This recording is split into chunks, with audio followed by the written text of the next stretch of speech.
Bannayuganda, ennaku lwaleero ennaku z'omwezi ziri 19. Nina ensonga ze twogereko byentunuulidde mu nnaku zino. Ennaku zino zibaddemu ebyafaayo bingi ebirabiddwako mu nsi eno, naye obubaka bwa leero njagala mu buntambulize butuuke eri buli munnansi, eri buli munnayuganda ng'omanyi nti oli munnayuganda. Obubaka bwa leero njagala bukutuukeko.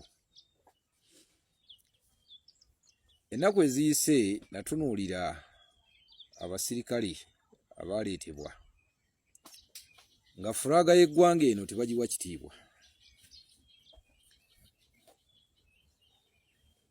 Omusirikale n'avaayo n'akwata fulaaga y'eggwanga n'agifunyaafunya ng'anyiga, n'agiggya ku muti nga tagiwadde yadde ekitiibwa. Ekyo nno kiraga ki mwe bannansi? Nti olwaleero abantu be tulina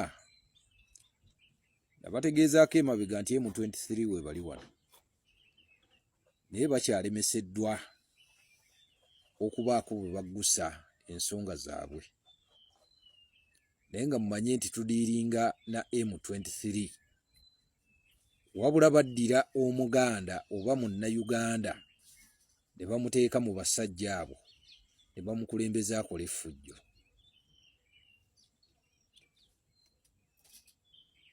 Bw'ova ku mbeera eyo gye nalaba, kitegeeza nti kugenda kufuuka musango eri buli Munnayuganda okukwata fulaaga y'ensi yo. Kubanga omusirikale singa avaayo fulaaga eno n'atagiwa kitiibwa, n'agisika ku muntu n'agifunyaafunya n'aginyigaanyiga n'agirinnyalinnya, kitegeeza nti eggwanga liba terikyatuli mu ngalo. Kuba n'abasirikale bennyini abagobera People's President fulaaga y'eggwanga tebagiwa kitiibwa. Kitegeeza tetuli bannayuganda.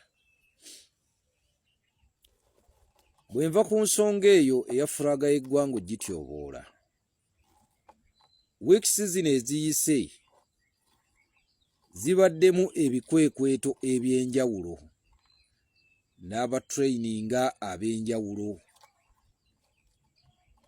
mu disitulikiti zonna, nga batrayininga abantu be balimbalimba nti b'SPC.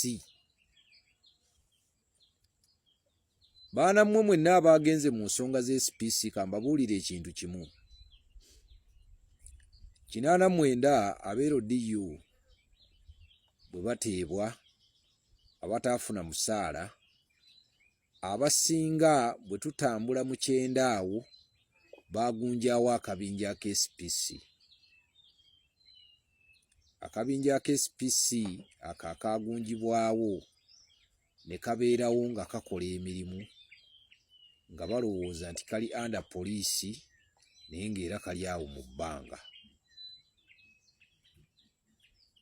Era omusaala gwe baabawanga nga si gwe guli awo ogwesiimisa. Okubeera SPC abasinga nabalabye mwewaana nti mufunye omukisa okuyingira poliisi, ebyo byonna babalimba. Era temwayingidde poliisi.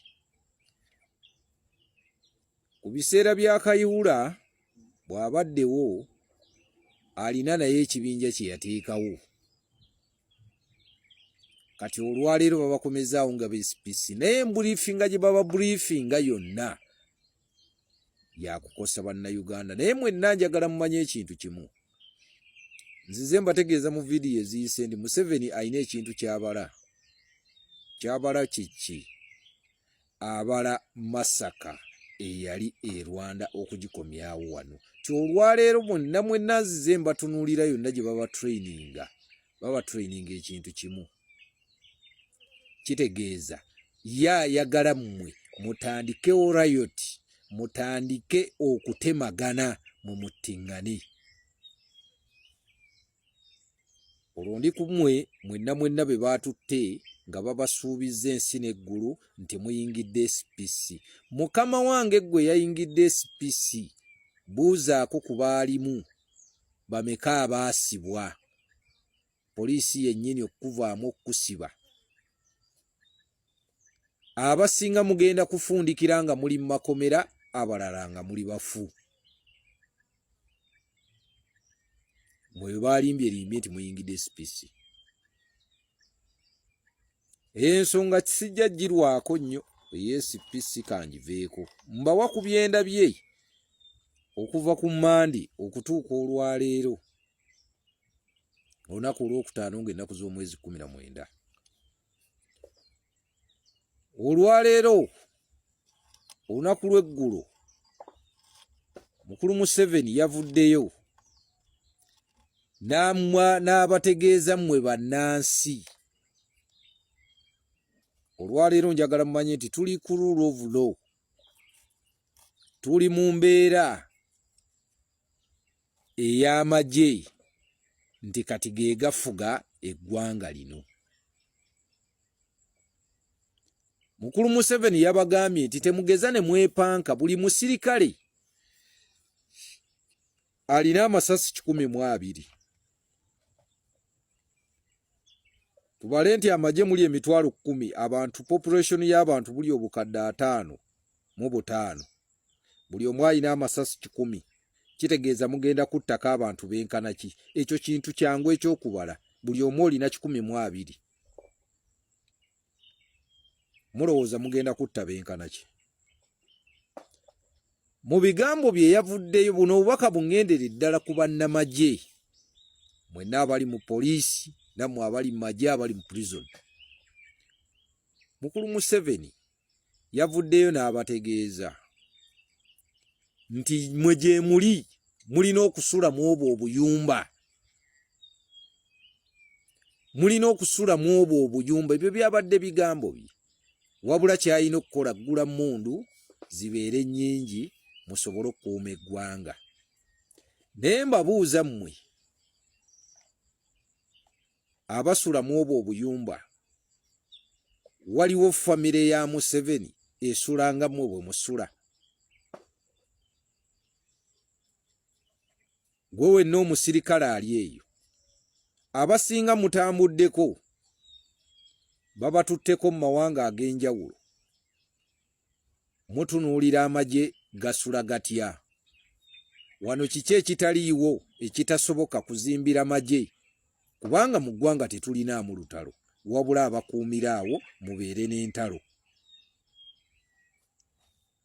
Ba peacekeeper mwe musinga okusula obubi nga mweyita ba partisan, wabula kuli omuntu omu. Eyo naye ensonga kangiveeko. Ndi kubibadde mu wiiki eno. CDF w'eggwanga lino yavaayo n'abagamba nti bw'omala okulonda genda ewaka tobeera awo. Mukulu CDF njagala ombuulireyo etteeka mwewasinziira okugaana abantu okubeerawo okukuuma promises zaabwe. Kubanga etteeka litugamba tulina okubeera mita 2 okuva we balondedde. Ensonga eyo nze njogerako si lwaleero lwokka, era nabuuza byabakama ne mugamba njagala aveeyo andeetere etteeka kwe yasinzidde. Olwaleero ababaka ba parliament njagala mumanye ekintu kimu, nti CDF parliament tagiwa kitiibwa. Mumanye nti tufugibwa, tuli ku martial law. CDF yagamba nti okujja mu parliament tagenda kusinkana baddiikuula. Temulina kye muteeseza ggwanga. Tuli ku martial law. Buli munnansi ky'oba omanya. Kubanga CDF talina tteeka limufuga. Kyayagala kyakola. Ye CDF w'eggwanga lino. Era takolera bantu, wabula akola ebyo bimuyisaawo. Mwenna nno bannamagye mwandibadde mutunuulira ekintu ekyo. Nti mwagenda mu okwata emundu eyo nga mukwata kukuuma nsi yammwe. Naye kati mukuuma promises z'omuntu omu.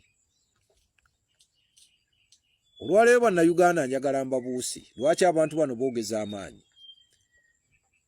Protect the gains eyo koodi eyo koodi gye baaweereza Abanalwanda bonna mu nsi yonna gye bali. Olwaleero njagala munkootinge bulungi. Mbaddewo nga nnoonyereza what is the meaning of protecting the gains. Abantu bano okubaleetera ekintu ekyo tebagenda kukuuma bintu byammwe, wabula bategeeza Abanalwanda yonna gye bali. Kuba nnina ne kavidiyo akamu ke nalabyeko Abanalwanda abo nga bakola ebyabwe era nga boogera bye boogera. Bagezaako okubasindikira sigino nti mulina okuvaayo tukuume ebintu byaffe biyiika.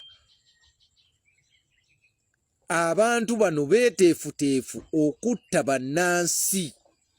Kati bannansi mulina okuzuukuka amaaso. Eyo koodi gainizi si zammwe, wabula eyo koodi yali eweerezebwa abatuusi yonna gye bali era be mu 23 nti bajje bakuume ebintu byabwe. Nga mwekyo mwegendereze buli alina ettaka. Nabagamba dda nti singa ffe bwali tumutuukamu omwana ojja kuba omusasulira omusolo kubanga URA y'Abanalwanda. Kati olwaleero walina etteeka lye batembeeta erikwata ku ttaka nti gavumenti eyagala yeddiza ettaka. Mwekyo kiki ekinaddako? Ojja kuba tokyalina wootuula. Gainizi zaabwe bwe banaaba bazikuumye ne ziyitamu successful, tugenda kuba tetukyalina we tukuumira bajjajjaffe n'abafu baffe abalala.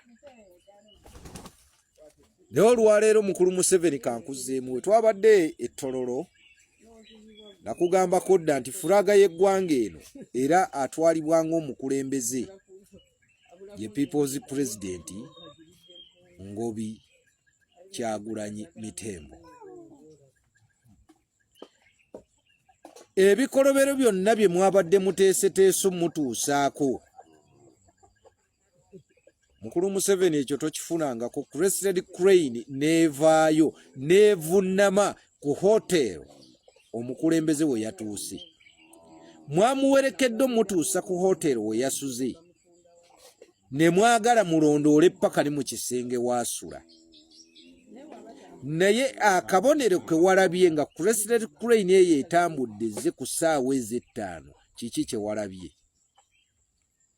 Neevunnama yasiibyewo ku hotel paka essaawa People's President ze yaviiriddemu awo. Njagala ojjukire ebigambo bino nti olwaleero ne bw'onoobanga okwekweya ku kkirita oteekwa okugenda. Ne bw'onoobanga osobola okwetunga empiso buli wantu, Bannayuganda bagenda kukutwala.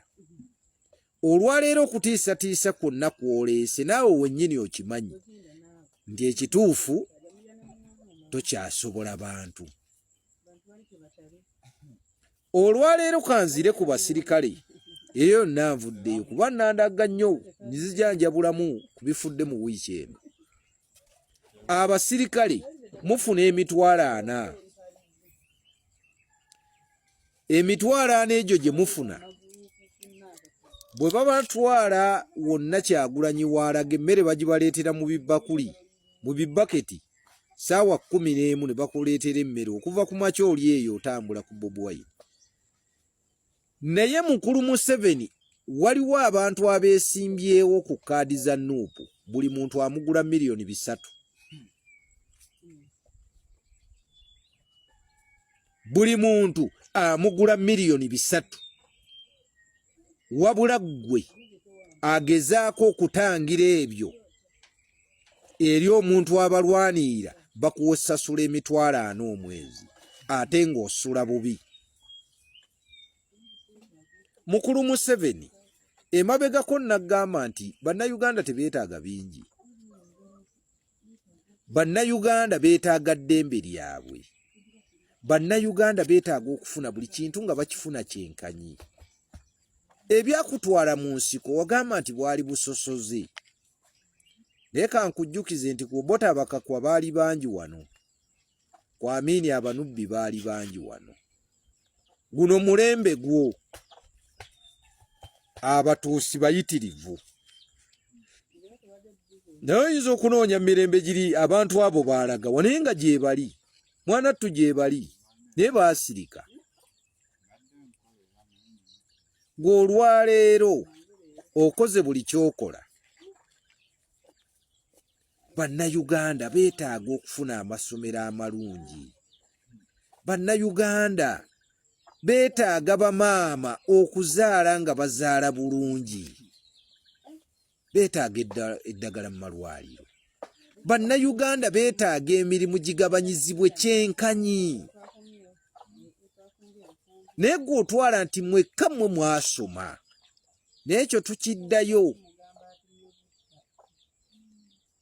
Tuddeyo mu 66 Obote ngazze, dinegiye baali bangi. Bw'avaawo Obote, mwanattu Amini n'ajja mu 71, abanubbi baayitirira ne babeera buli wantu. Obote tunaakomawo, Batitookero bwe bajja, Abakyoli n'Abalango nabo ne babaawo. Kati olwaleero kino ekisanja kikyo. Nze ngezaako okujjukiza biki bye twayitamu. Nakolako ku vidiyo ne nkugamba abantu baakwagala naye tebakyasobola kwagala nga luli. Ate tugenda kukaka kwagala. Okwagala okugula buguzi na ssente. Naye omuntu oyo alya ssente zo aba takwagala.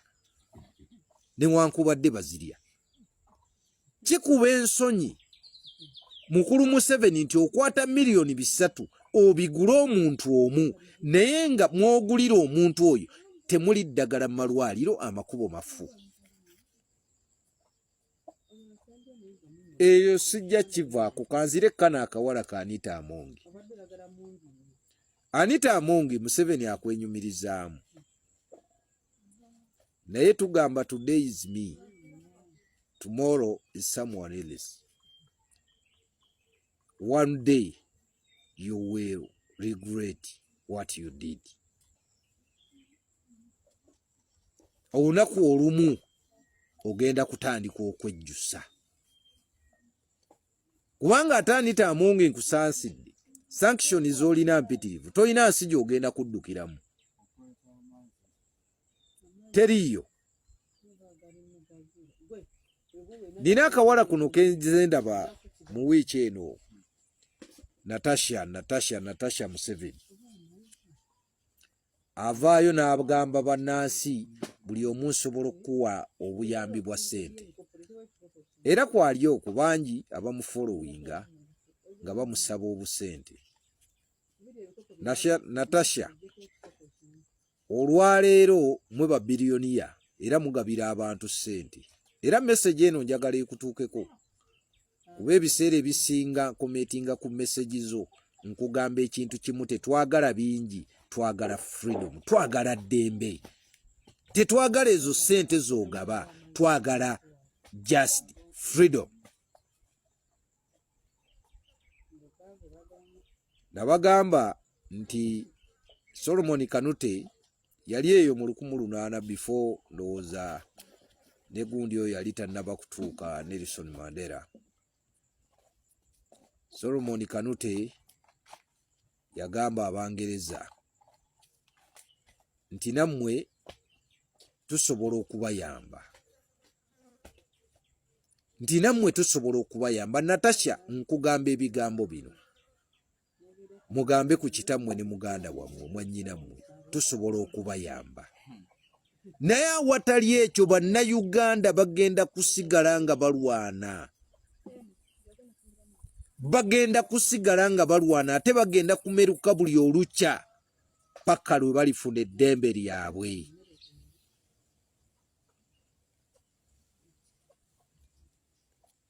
Fene bwe tunaafa ne tuvaawo, naye abanaddawo ate bayinza obutasoboka. Naye mbagamba ekintu kimu, nti mwe Natasha musabe kitammwe ne mwannyinammwe aleme kutuusa kizibu ku Kyagulanyi amalirize kye yatandika, naye bw'ataakimalirize generation ezijja zigenda kuba nzibu nnyo, kubanga bafuutu soja teri yagenda kusobola basitopinga. For God and my country. The question I asked was very specific. The CDF said go home. He didn't say stay within the distance that is prescribed in the law. He says go home. That's the question I asked. Attorney General. Right